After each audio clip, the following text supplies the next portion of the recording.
Ini DigiCast Negros 10. Ang napulo ka mga nagapanguna nga balita sa Negros Island region ng amon idulong sa inyo. Kagyari na ang top story subong adlaw, Hulyo 10. Hepe sa Bacolod Police Station 1 kag duha ka mga pulis ginkaka sa pwesto kasunod sa natabong pagpangastigo. Face-to-face classes suspendido sa Banwa sang Ibi, Magolona bangod sang hand, foot and mouth disease. Truck nahulog sa pilas sa Sipalay City. Pagtunga sa Bacolod sa duha ka mga distrito, iduso liwat sa konseho.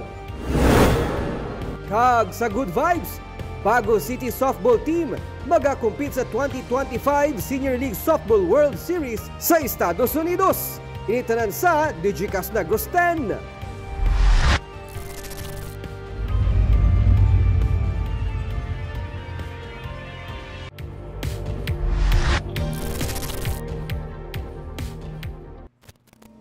Sa number 10, redistricting o kunang pagtunga sa Bacolod sa duha ka mga distrito ang liwat nga iduso sang konseho. Sa 12 councils ng sangguniang panlunsod sang Bacolod, tuyo ni Councilor Alvictor Espino na liwat nga maduso ang resolution nga magasuporta sa redistricting plan o kunang pagtunga sa Bacolod sa duha ka mga congressional district. Malawig naman nga wala matigayon na naduso nga hagna sa Kongreso. Gani ginapaabot ni Espino nga matagaan na ini sang kasadagan paagi kay Congressman Albi Benitez nga nagasuporta sa redistricting plan. Pareho nga nagapati sa Espino kag Benitez nga dako ang bulig sa ekonomiya kon separado na nga mapainan sang pondo ang duha ka mga ginalauman nga congressional district sa syudad. Sa manason nga semana, natala na nga magatambong ang kongresista sa sesyon sang konseho para sa sini nga inaugural speech. Sa piyak nga bahin, ginpahayag ni Espino nga nagaserbe man nga pamuno sa Committee on Education sang konseho nga tinguwaan nila nga mapadasig ang panibagong nga proseso sa idalom sang Government Procurement Policy Board para sunod nga matigayon ang bidding para sa pagbakal sang kapin 29 million pesos nga balor sang libre nga mga school supplies nga ipanagtag sa masobra 72,000 ka mga public elementary kag high school students sa syudad. Last time ako man na nag-author, but ilang taon ta na nga makaplastar man ang aton nga House of Representatives, especially our very own Lone District Congressman, which ang inaugural session nila will be on the 28th of this month. After that, bira na tadayon and the political delineation of Bacolod is one of my priorities.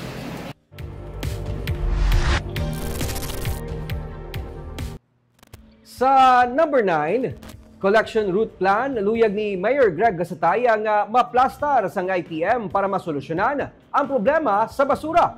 Sa meeting ni Mayor Greg Gasataya upod sa tagdumalahan sang IPM CDC, nga among private garbage collectors sang syudad, ginplastar ang mga kadamuon sang equipment nga ginagamit sa paghakot sang basura, pati na ang trash to cash back program para mabuhinan ang nagalabot nga basura sa landfill. Ginpalabot man sa IPM ang mga na-donate ng mga mobile garbage bin collector sa mga barangay para makolekta ang mga basura sa mga lugar nga hindi malabot sa dump trucks. Pero ginsiling sang alkalde nga magluwas sa mga donasyon kagiban pa, mas nagakaangay nga maplastar sang IPM ang ilang collection route plan sa tuyo nga matagaan giya ang mga pumuluyo, ilabi na mga nagapuyo sa mga subdivision nga masami nagaproblema sa hakutay sang basura. Sa tuan ay mayara sang tracking system nga ginapatuman ng IPM. Pero mismo mga personal cellphone na ginagamit sa mga drivers ng dump truck para makaangot sila sa real-time GPS tracking system. Pila sa mga truck driver, ang wala man sang cellphone kag kung mayara man, iban diri ang hindi smartphone o kung makakonect online o kung makakonect sa online system. Ginpandaman na damlag pa sang alkalde ang private garbage collector nga iplastar kag pasanyugo ng ila pagserbisyo antes pa man posible nga mangitang syudad sang sarang magbulo sa ila sa serbisyo. So I asked them to prepare a collection route plan. No, a collection route plan for Bacolod City. And I gave them until Monday nga i-present nila sa amon. Kasi ko, once may mo na amo na ang dapat nga pagasundon.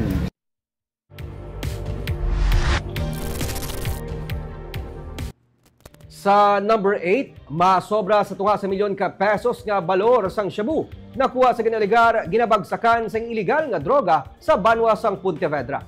Madugay na gina-monitor sang kapulisan si alias Turagsoy kag sang kahapon siyang tigayon nga nabaklan sang police posture buyer sang ginasuspetsuhan shabu sa Negros Occidental. Nakuha kay alias Turagsoy ang napulo ka mga pakete sang ginasuspetsuhan shabu. Nagabugat ini sang 85 grams kag nagabalor sang masobra sa 578,000 pesos. Gisiling ni Police Captain Darrell Kuhutan, ang hepe sang Pontevedra PNP, si alias Turagsoy ang ginabagsakan sang iligal nga droga kag iya man ini ginabaligya sa pila ka mga users sa banwa sa Pontevedra. Nakaagi na siya sa dakop sa kapareho nga kaso apang siya ang nakagwa matapos maka-avail sang plea bargaining agreement. Sa karon detained sa Pontevedra Police Station ang suspect kag siya magapangatubang sang kaso angon sa pagbaligya kapag gupot sang iligal nga droga.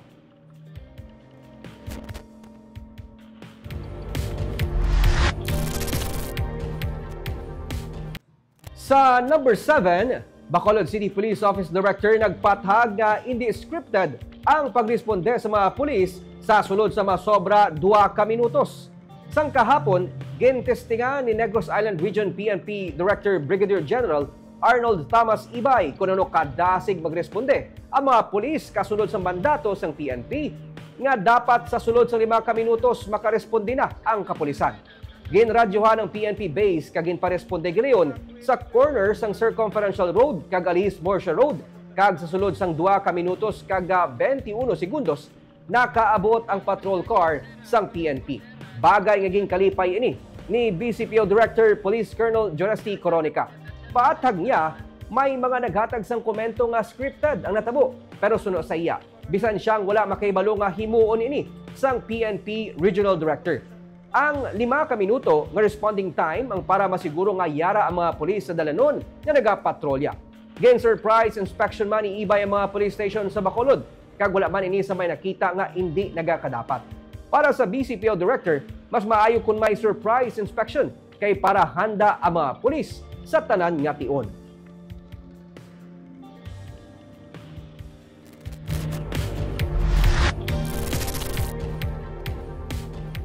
Sa number 6, panel truck ang nahulog sa pilas sa Sipalay City. Driver kag pasahero wala matamaan bangod naka-seatbelt. Bago gid lamang ginbakal sang tigiya sang Isuzu Elf nga panel truck gikan sa Iloilo apang kaina sang aga. Nahulog ini sa pilas nga may kadalumon nga 50 katapak sa barangay Kanturay sa Sipalay City. Nawasak ang ulo kag gupi ang kilid sang panel truck nga may karga nga mga groceries nga ibaligya kun tani buwas sa tiyenda sa Inayawan sa Kawayan. Nakaangkon sa mga bagras sa lawas ang driver, pati nang iya sining umagad nga iyaman pasahero. Sunod kay Police Senior Master Sergeant Bobby Viaras, ang traffic investigator sang Sipalay PNP, naguba ang kambyada kag nadulaan sang preno ang panel truck. Sunod sa driver, nagapadulong sila sa nag-change gear o kung nagapadulog sila sang nag-change gear pero wala nagsulod ang kambyada.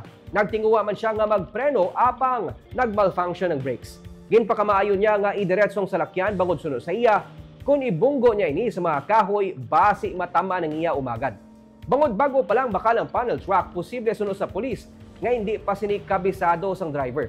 Nakita naman sa kapulisan nga dako ang naging bulig sang railings sa pagpahinay sang panel truck kag ang pagsuksok sang driver kag helper sang ilang nga mga seatbelts nga wala sila matamaan.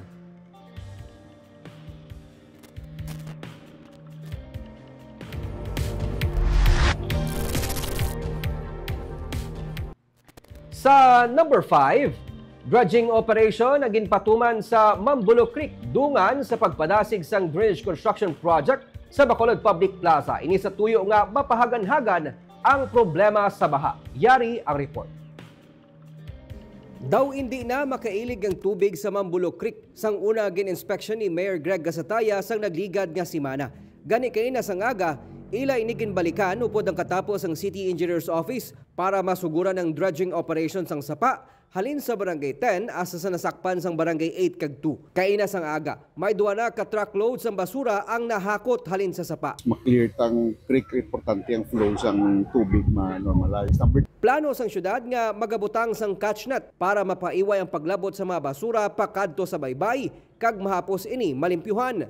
Nanawagan ng alkalde sa publiko nga ipaiway ang pagaboy sang basura sa sapa. Bisan ano pa na nga effort sa ibutang sang syudad, bisan ano pa na nga technology ang ibutang ta if wala sang cooperation sang pumuluyo ang buwas na no binantayan na ilang balagyapo na o kag balik-balik lang gid nga obra no. Hindi ko may ginabutang gid nga manog check sang catchnet on a regular basis no. So ipa-reinforce lang natin liwat with Benro no para dira nga part no nang sa Mambulok Creek going pakadto sa may barangay 2. Samtang ginbalikan man sang alkalde nagapadayon nga improvement sa Bacolod Public Plaza kag ang ginapatuman nga drainage construction project. Ginmanduan na sang alkalde ang DPWH nga mapadasig ang pagkaayos ang drainage project sa tuyo nga mahandang plaza para sa nagahilapit nga Mascara Festival. By tomorrow, we will have a meeting with TIEZA para mabalaan natin kung anong ila timeline kay may pundo man na i-implement ang TIEZA sa plaza. May mga ibutang sila nga fountain, iban para may improvement. That's why nga nambigid nga makita natin para coordinated man ang efforts mula sa syudad. Madason nga tagaan atensyon sa Bacolod LGU ang pag-angot sang local drainage system sa ginakaayo nga diversion channel sa reclamation area. Dugang diri ang clearing kag dredging operation sa Mandalagan River paagi sa City Engineer's Office kag DRRMO. Initanan kabahin sa mga tikang agud mapahaganhagan ang problema sa baha ilabi na kada tig-ululan.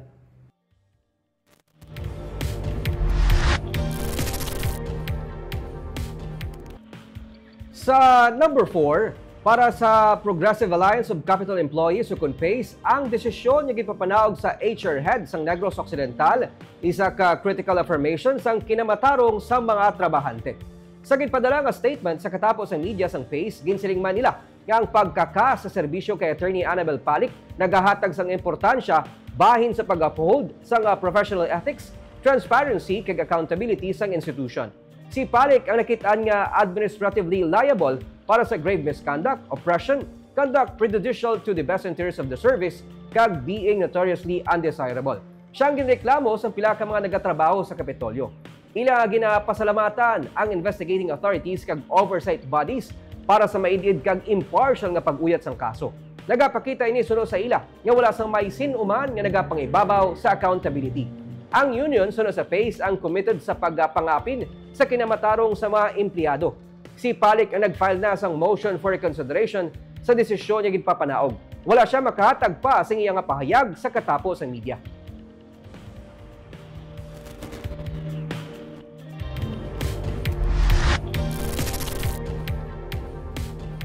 Sa number 3, gin-reschedule sang Commission on Elections ang resumption o kung pagbalik sang registration of voters sa Agosto 1 tubtob Agosto 10 sininga tuig.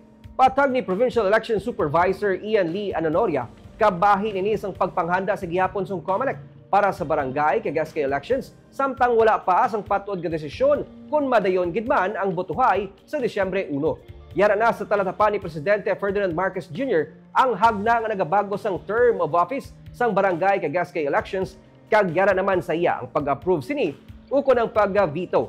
Kung wala man sa aksyon nga mapatuman sa sulod sang 30 dias humalin sang iya nabaton mangin layina ini. Suno kay Anonoria, padayon lamang ang pagpanghanda sang COMELEC.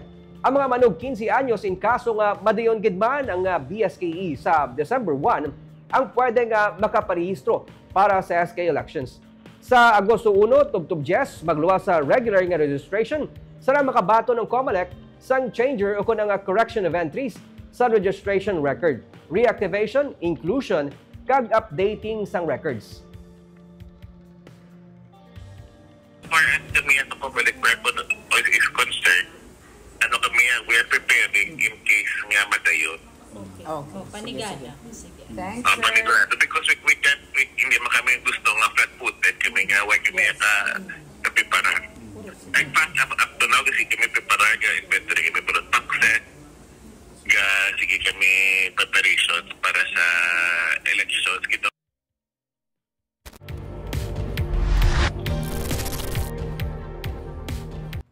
Sa number 2, face-to-face classes sa mga elementary school sa Banwa sang EB Magalona ang ginsuspend kasunod sang kaso sang hand, foot and mouth disease. Sa post ang tumandok sang EB Magalona, nakasaad nga ang suspension sang face-to-face nga klase sa elementary schools sang Banwa 2 ka adlaw, Hulyo 10 kag Hulyo 11. Nalakip na diri ang mga child development centers. Inisandig sa executive order nga ginpagwa ni Mayor Matthew Luis Malacon. Sunod kay Vice Mayor Marvin Malacon, may 8 ka mga eskwelahan na nagalakip man sang high school nga may kaso sang HFMD. Klaro niya, hindi man tanan pero may pila ka mga kaso on the record. Sa post ang tumandok sang EB Magalona, as of July 9, may 18 na ka mga HFMD cases ang na-record. Ginsiling ni Provincial Health Officer Dr. Girlie Pinongan nga sa nasubmit nga record sa ilang katalapan, may rasang clustering of cases sa pila ka mga eskwelahan kaangay sang EB Magalona Elementary School nga may 9 ka kaso. Ang pag-shift karon sang klase gikan sa face-to-face padulong sa alternative delivery mode of learning magahatag sang ligwa nga makapatuman sang cleanup sa mga eskwelahan. Ginapanumdom sang PHO ang pagpatuman sang frequent hand washing para malikawan ang amo nga masakit. Rasyo sa kamot, tiil, kag sa babang masami nga makitan sa na-infect sang HFMD nga may upod nga paghilanat.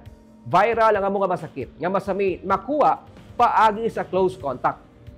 Samtang humalin Enero tubtub June 28, may 828 ka HFMD cases ang na-record sang Negros Occidental. Pinakamadamo ang syudad sang Bago, 241 cases. EO number 41 and 42. 41 is the suspension of classes with cases of foot and mouth disease. No? Those schools nga may case, no? And then number 42 is the preventive measures sa ina nga mga atong mga cases. Right now, 8 ka school. And 1 daycare center. Elementary and high school. Hindi man tanan. When say school, ang napikton 1 classroom man lang. Intensify lang gihapon ang frequent hand washing, especially sa atong mga kabataan. Wala na yung fever to? Hand washing, may fever sila. Actually, present kina fever, may sore throat, tapos ang bata daw feeling unwell, no? So, kung nagkailanat, unwell gud siya. Tapos may mga rush. So, amo na mga kita, sa mga kamot, sa mga tiil.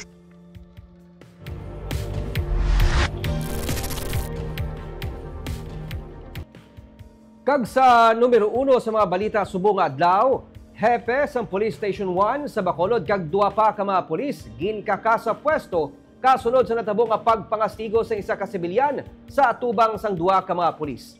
Nagpangastigo ginasiling bana sa isa ka politiko. May report sa Romeo Subaldo.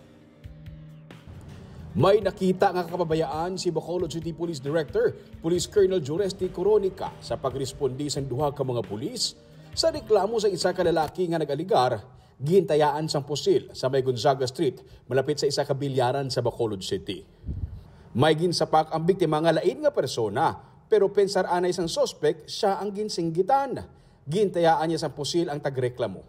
Sang makadto na sa Police Station 1 ang biktima, may nakita siya nga patrol car sang PNP, gani nagpangayo siya sang bulig sa mga pulis. Ginbalikan nila ang lugar kag nakastiguan sang sospek ang biktima sa atubang mismo sang mga pulis. Ang una niyang aligasyon is gintayaan pusil. Oo. That's why nangayo sa assistant sa atong pulis nga nagapatrolya lapit dira. Tagigadtuan man sa atong pulis. So sa didto na may ara nga konfrontasyon nga natabo kag ining suspect patupa pa sang iya nga kamot sa aton nga sa victim despite nga ara ng pulis sa tabangan nila. Bagay nga para kay Coronica, hindi nagakadapat. Suno sa iya, nagpalapit na gani ang sibilyan sa pulis para mangayo sa bulig pero wala man lang gindakop sa mga pulis ang amo nga persona samtang nagpatupa sang kamot sa sibilyan. Gani ginkaka sa pwesto ang 2 ka mga pulis kag ginsaylo sa Police Regional Office sa Negros Island Region. Kag pati ang ila hepe nga si Police Captain Francis De Pasukat, ginkakasman bangod sang command responsibility. Sunod sa BCPO Director, kung tani, magaserbi ini nga leksyon sa tanan nga mga pulis. May ara kita mandato nga gina-perform. So, ina nga mandato, wala na yan nagapangilala kung ma-influensya ka, kung may kwarta ka, kung bigado ka. So dapat tindugan mo gid ang imo nga pagka-pulis kay insulto na sa amon nga mga pulis nga despite our presence may gahimo sang krimen right in front sang amon nga sa amon na tabangan mismo. May mga saksi nga nagsiling nga bana sang isa ka politiko sa Bacolod ang nagpangastigo kag nanaya sang pusil. Sa tiun nga mapasakaan ang kaso batok sa iya kag may ebidensya nga siya gid man ang nangastigo sarang na siya mahingadlan. Ang biktima ang nagahikot na karon sa mga dokumento para mapasaka ang kaso batok sa sospek. Romeo Subaldo para sa Digicast Negros.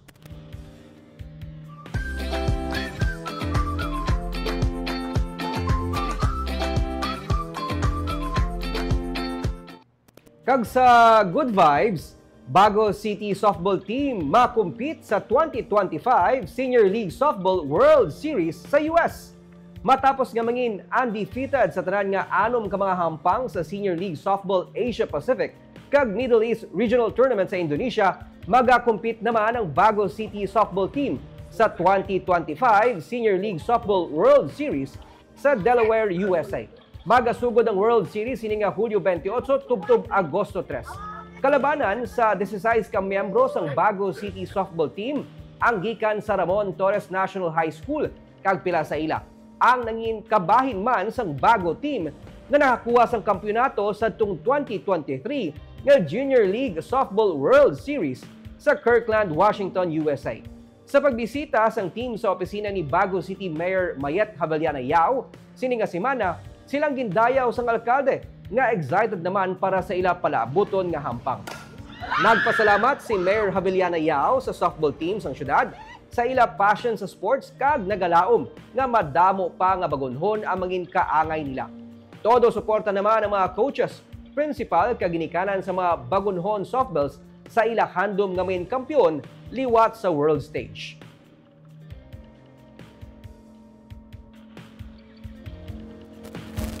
Kag sa liwat antes kita magtakop, shout out sa aton nga mga live viewers sa Facebook.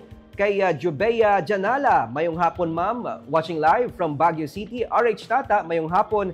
RF Diamond, mayong hapon man, may pa-shout out siya kay Engineer Kit. Subong man sa staff sa mga amigo niya. Si Sir MJ Cantilier, mayong hapon sir. Salvador Española, mayong hapon, watching live from Hinigaran. Gloria Bantigue, sang Pulupandan, mayong hapon ma'am. Maricon Hayashi, sang Japan. Lindol Sunyo, kag si Bunguton Vlog, may patamyaw kay tatay niya nga si Odi sang happy birthday. Mga taga Banago, mayong hapon dira. Kay Mirna Clavel, sang Payaw Binalbagan, mayong hapon. Lin Niño Nuevo, si Maruha Alib, mayong hapon. Si Ma'am Merlinda, mayong hapon. Joshua Sabio, mayong hapon sir. Ginapag-greet siya no, sang happy birthday kay Che Agustin. Kag amuyad tong top stories of the day, mga ka-Digikas, madamo gid nga salamat. Ako si Nico Dalfin.